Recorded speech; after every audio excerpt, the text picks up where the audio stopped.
Assalamualaikum warahmatullahi wabarakatuh. Saya Dr. Anus Haryanto, mengajar PPKN kelas 12 IPS 1 di SM Negeri 4 Subang.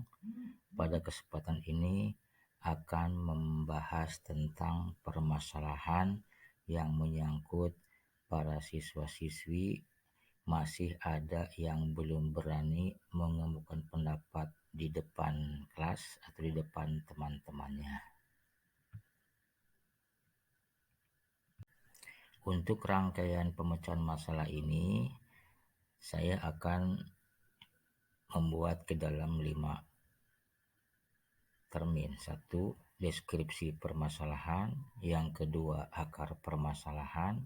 Yang ketiga, alternatif solusi. Yang keempat, hasil pemecahan masalah. Dan yang kelima, sumber rujukan. Yang pertama, deskripsi permasalahan. Sebagaimana kita ketahui, berpendapat merupakan hak setiap orang untuk berkomunikasi yang menyampaikan kepada orang lain. Berpendapat juga merupakan alat untuk menyatakan pikiran, bahasa, sekaligus berfungsi meningkatkan penalaran kemampuan berbicara. Permasalahan yang dihadapi saat kegiatan belajar mengajar mata pelajaran PPKN di kelas 12 PS1 sedang berlangsung. Pada waktu berdiskusi mempresentasikan tugas, masih ada para siswa yang mengalami kesulitan dalam berkomunikasi atau berbicara dan belum berani mengemukakan pendapat atau berbicara di depan teman-temannya pada waktu presentasi. Sehingga ini mengakibatkan peserta didik enggan atau malas pada saat presentasi, sehingga motivasinya rendah. Yang kedua, yang menjadi akar permasalahan, hal ini terlihat daripada hasil pengamatan sikap yang dilakukan saat proses kegiatan belajar mengajar. Sebagian peserta didik masih ada kesulitan dalam mengemukakan pendapat di depan teman-temannya, khususnya pada waktu presentasi kelas.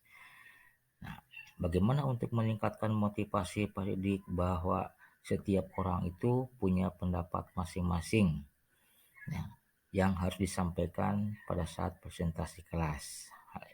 Ini menimbulkan supaya menumbuhkan minat berbicara di depan. Yang ketiga, alternatif solusinya. Untuk menyelesaikan permasalahan ini saya menggunakan 2 cara. Yang pertama, menciptakan suasana belajar yang menyenangkan di dalam kelas itu.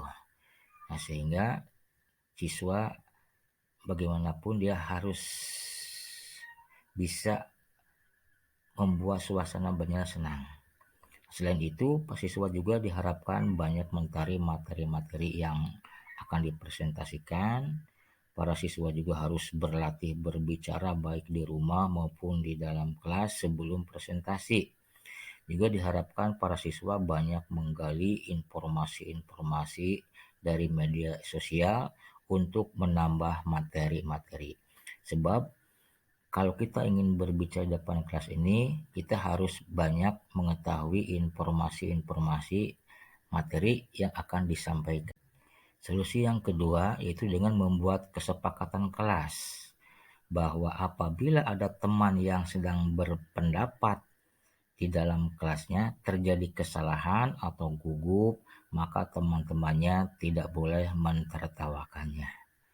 Ini yang kedua, memberikan reward kepada peserta didik yang sudah mulai berpendapat lancar dengan bertepuk tangan.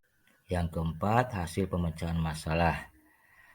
Dengan menciptakan suasana belajar yang menyenangkan, seluruh siswa merasa enjoy, merasa senang, merasa tenang.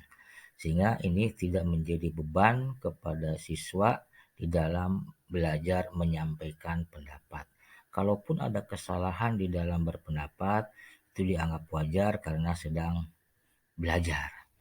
Dan yang kedua, memberikan reward kepada peserta didik yang supaya termotivasi, dia semangat untuk belajar berpendapat serta merasa percaya diri dan tidak minder kalau terjadi kesalahan.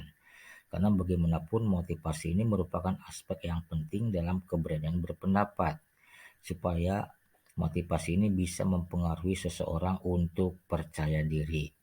Dengan itu diharapkan hasilnya meningkatnya keberanian para siswa didik di dalam mengemukakan pendapat di depan teman-temannya pada waktu presentasi kelas.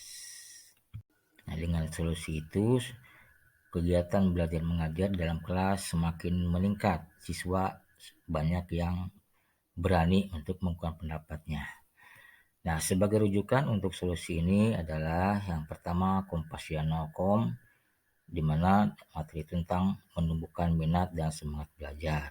Kemudian juga dari video-video pembelajaran tentang pemecahan masalah, juga peserta didik kelas 12 IPS 1 di SMA Negeri 4 Subang.